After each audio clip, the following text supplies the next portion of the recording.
Saudações acadêmicas a todos. Deixe-me apresentar. Eu sou o professor Dr. Juliano Schmigel. Eu sou o coordenador do mestrado profissional em ensino de ciências e matemática. E nós temos aqui conosco hoje também o meu aluno orientando no mestrado, que é o Wagner de Oliveira Luca. E ele estará falando um pouco mais sobre um tema que é um tema muito interessante, um tema inovador, eu diria, né? Onde ele vai falar sobre a temática de impressão 3D, aplicada no contexto, aplicada no cenário do mundo educacional, no ensino, de uma forma geral. E nesse tema então relevante, né, a gente vai falar sobre projetos, né? Vamos falar um pouquinho, né, Wagner, sobre essa questão aí dos projetos de robótica e também falar um pouquinho aí sobre as tecnologias envolvidas, falar sobre aplicações, né? É importante a gente entender um pouquinho aí como é que está a parte de aplicações aí da impressão 3D nas escolas, né? E aí, né, Wagner, a gente vai falar um pouquinho particularmente, né, do seu foco, né, que é mais o ensino médio e técnico, mas também falar um pouquinho aí do âmbito do ensino fundamental, tá? Então, tenho certeza que vai ser uma discussão bem interessante, né? Um tema aí que é bem relevante, né, Wagner? Para a comunidade acadêmica, para a comunidade científica, como um todo, né? Acho que você vai discorrer, você vai falar até um pouquinho sobre a parte de iniciação científica, né? Que você comentou, né? Exatamente. Então, é um campo de trabalho em impressão 3D que ele vem crescendo muito, né? Vem crescendo aí no mundo educacional, também no mercado, né? Vem crescendo bastante, mas a gente vai tentar dar uma ênfase aqui mais na área de ensino, que é a nossa grande preocupação aqui, né? Perfeito. Bom, professor, primeiramente queria agradecer esse espaço, né, para poder refletir, falar um pouco sobre o assunto, né? Queria aproveitar também e me apresentar. Então, como o professor Juliano Schmigel informou, né, eu sou aluno do mestrado profissional, né, de ensino de ciências e matemáticas aqui, né, pela Universidade Cruzeiro do Sul. Sou bacharel em sistemas de informação, né, licenciado também em matemática e física e sou professor de ensino médio e técnico aqui na cidade de São Paulo. E hoje vou falar um pouquinho sobre impressão 3D. Isso. E aí, só complementando também, né, Wagner? Acho que é importante aí, antes de começar a sua fala, né, falar um pouquinho aí do público, né? Qual que é o público-alvo aí que a gente está almejando, né, nesse conteúdo, né, nessa videocast. Nosso público-alvo são exatamente pesquisadores, não é? Pesquisadores, professores, não é? Os alunos também aí do nosso programa, né? Tanto do programa de mestrado profissional, quanto aí os alunos aí também do programa acadêmico, né? Que nós temos aí o doutorado e o mestrado. E também o foco de certa forma, pode ser professores também, né? Sim, que na área de educação, né? Em geral, né? Exatamente. Professores aí que às vezes até almejam, né, entrar numa carreira acadêmica, numa carreira de pesquisa, né, e que tenham talvez posteriormente o interesse em fazer um mestrado aí conosco, tá? Bom, então inicialmente falar um pouquinho, hoje assim, existem vários tipos de máquinas de impressão 3D, mas basicamente hoje o que são mais utilizados são dois tipos, né? Então a gente tem a SLA, que é a impressora que ela faz solidificação através de luz ultravioleta, né? Um material de resina, onde ele vai sendo solidificado, né? Esse tipo de impressão ele é utilizado bastante para fazer figuras, né? Que a gente fala aí de modelos, action figures, né? Também é utilizado um pouquinho fora ali, não tecnicamente fora da área de educação, mas parte de odontologia, né? Então hoje o pessoal que trabalha com a parte de protétipo, né? Que faz moldes, né? Hoje o pessoal tem utilizado bastante esse tipo de impressora, mas para a área assim, do ensino médio, ensino fundamental, já seria mais utilizado a impressora do tipo de FDM, que é a impressora que faz fusão de plástico. E aí a gente tem aí uma gama maior de materiais, isso que torna esse tipo de impressora para o uso do ensino bastante interessante, né? Então, citando um pouquinho, nós temos aí plásticos com resistência mecânica, né? Então, por exemplo, o ABS ou o ASA, né? Temos materiais emborrachados como o TPU, então a gente já consegue fazer, por exemplo, pneus, né? Por exemplo, para miniaturas, modelos de automação, né? Temos plástico à base de amido de milho, que é o PLA, né, que é um dos materiais mais utilizados e mais versáteis, né, então ele é biodegradável. E as aplicações são assim, muitos tipos de aplicações, né, ainda eu falo que é uma tecnologia que ainda está sendo explorada as possibilidades, mas é que ele traz aí um reforço para a sala de aula, né.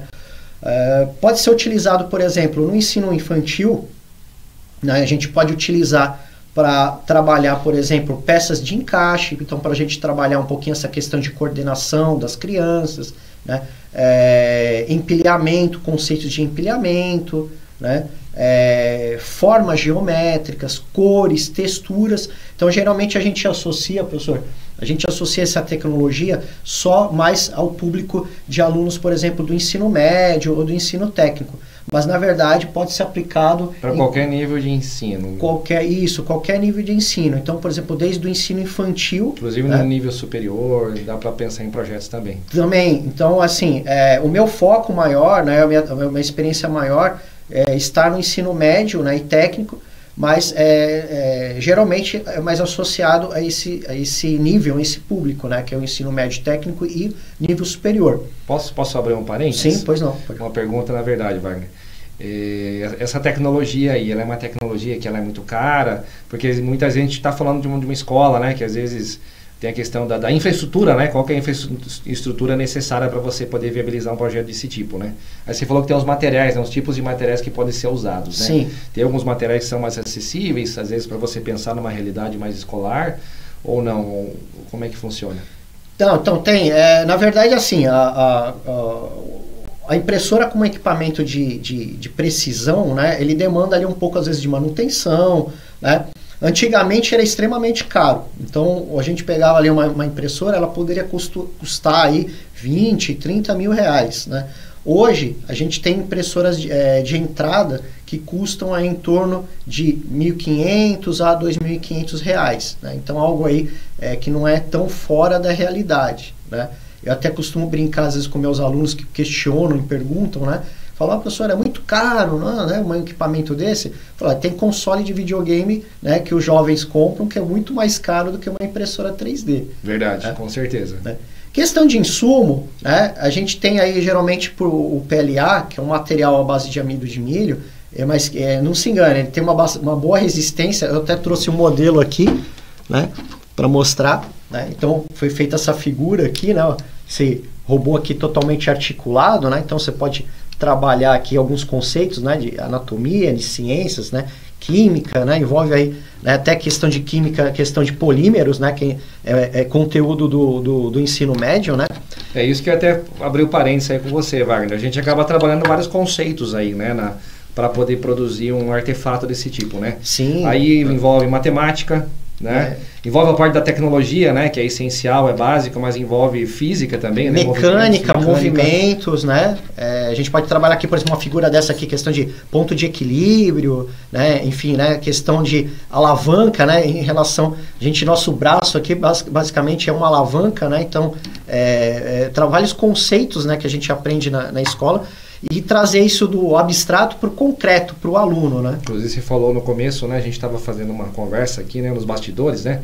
Você falou que tem que ter o conceito de ponto de equilíbrio, né? Isso. Para você conseguir ter o ponto de referência do boneco, né? Do objeto. Isso aí já é coisa da física, né? Exatamente. E isso que o torna tão interessante essa tecnologia. Bom, só para complementar, a questão de preço, 1 quilo de material, você consegue produzir, por exemplo, esse robozinho aqui, eu gastei em torno aqui de 150 a 200 gramas de material plástico em PLA, tá? E esse 1 quilo geralmente custa aí de 90 a 120 reais, tá?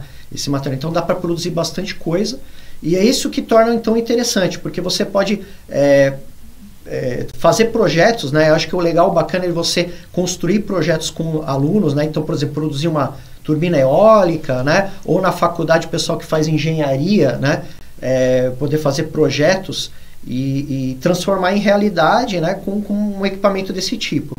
Eu queria até fazer um comentário, Wagner, que nós temos aqui, né? Particularmente na cidade de São Paulo, né? Capital, nós temos alguns espaços onde tem um local específico para trabalhar com a impressora, com essa questão da impressão 3D de forma sem custo, né? Sim. Desde que você faça o agendamento, você entre em contato.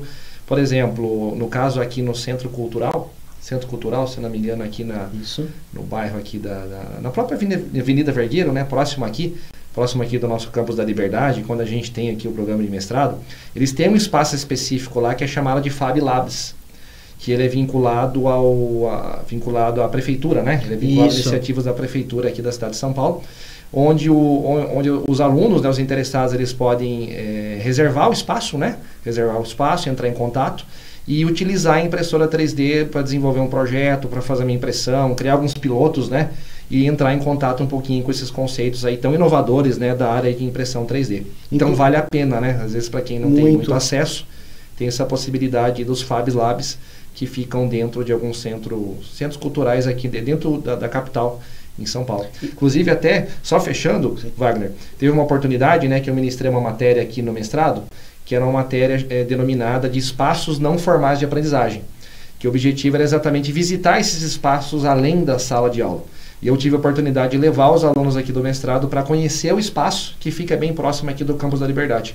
E foi uma experiência bem gratificante, né? Uma experiência bem interessante. Tem até uma rede social, depois eu posso colocar aí o link, com algumas fotos aí dos alunos aí criando, participando e assistindo algumas palestras, fazendo um momento de discussão lá no Fab Labs. Depois eu posso até discutir aí. Aliás, eu posso colocar, né, o link para que o pessoal possa acessar. Inclusive o Fab Lab, é interessante que eles ministram cursos. Por exemplo, eu fiz no Fab Lab perto da minha casa, né? Eu moro ali na região de Itaquera, né, que também tem um Fab Lab, tem outro na Penha também, que eu conheço. E eu fiz o curso de corte CNC laser, né? Então eles têm também, você pode utilizar os equipamentos lá, agendar, como o professor Juliano comentou, né? E colocar em prática os seus projetos. Então eles têm cursos de impressão 3D, de modelagem, então diversas, é só acompanhar a agenda, né, ao longo do ano, né, a agenda de cursos, e aproveitar esse espaço, né, público, né, não paga nada, e é bastante interessante para você acrescentar ali, né, e desenvolver projetos. Ótimo, muito bom. É uma tecnologia realmente inovadora, né, Wagner, e que tem que ser utilizada, tem que ser aproveitada, né? E acredito que entra até nesse nosso diálogo final, que a gente já está se aproximando, né, Wagner? Exatamente. Isso. Então, bom, conforme a gente colocou, né, o professor Wagner, que é professor, é aluno do nosso mestrado profissional, mas também é professor atuante da área, né? Então, destacar que realmente é uma tecnologia inovadora, né? Uma tecnologia que vem sendo utilizada muito no âmbito educacional, no ensino, né? E o que é interessante também, né, Wagner, que é o conceito, né? O conceito que tem por trás da questão da impressão, né? Da impressão 3D. Isso. Você falou que é trabalhado as disciplinas, né? Tem que realmente, obrigatoriamente, o aluno tem que trabalhar com conceitos da matemática, da física, da química, não é? É obrigatório. Então não é só a questão da produção do artefato em si, mas trabalhar realmente os conceitos. Né? Eu queria fazer então um acréscimo, né? Então, por exemplo, aqui a gente pode falar, por exemplo, né, de plano cartesiano, né, geometria espacial, né? Às vezes aquele conceito que o aluno na sala de aula fica muito abstrato, né? Aquela famosa pergunta, professor, aonde que eu vou utilizar isso? Para que eu preciso aprender isso? E aí você mostra que, às vezes, para você construir um projeto, é um acúmulo de conhecimentos, e, né, você tem que utilizar esses conhecimentos, né, com propósito. Então, aqui, por exemplo, num projeto desse, né, de um carrinho, né, eu, por exemplo, trabalho muito com projetos de embarcados, de robótica, né, construindo robôs.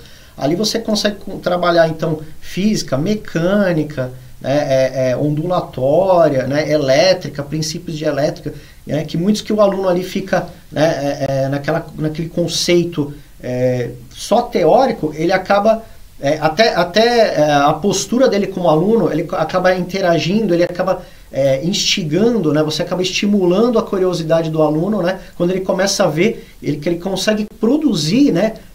Pesquisar, produzir projetos, né? Tirar as ideias dele da cabeça e colocar em prática. Perfeito, perfeitamente, Wagner. E até complementando, né, Wagner? para você produzir os artefatos, né, para você produzir o boneco, o robô, você também está trabalhando com uma abordagem. Você está trabalhando com uma metodologia que é como se fosse uma aprendizagem baseada em projetos. Sim. Você está trabalhando com o conceito de projeto, né? Que essa é uma técnica, ela é considerada, né, dentro da área do ensino. Hoje em dia, né, quando a gente fala de tecnologias de informação e comunicação aplicadas ao ensino, a gente pode falar sobre as metodologias ativas, né? Exatamente. E dentro do âmbito das metodologias ativas, existem várias técnicas, várias metodologias que podem ser utilizadas, não é? Então, por exemplo, a gente tem aprendizagem baseada em problemas, a gente tem o Flipped Classroom, que é a sala de aula invertida, não é? A gente tem aí exatamente o que você está utilizando, que é a aprendizagem baseada por projetos, né? Então você está trabalhando com um projeto por trás para poder criar esse artefato, né? Então isso entra no âmbito das metodologias ativas, né, Wagner? Exatamente. Que é uma área que vem crescendo muito dentro do âmbito educacional, os professores vêm utilizando bastante as metodologias ativas. E eu queria também até abrir o parênteses, né, Wagner, porque a gente teve uma produção que foi realizada em conjunto com os professores, com os alunos aqui do nosso programa, que é um livro. É um livro que ele saiu, particularmente ele saiu durante a pandemia, né? E ele é um livro que ele tem como foco exatamente a parte das metodologias ativas, né? As tecnologias de informação e comunicação aplicadas ao ensino, e naquele momento tinha sido aplicado ao que a gente chamava de ERE, né? Que é o ensino remoto emergencial, Sim. porque foi muito utilizado durante a pandemia, né?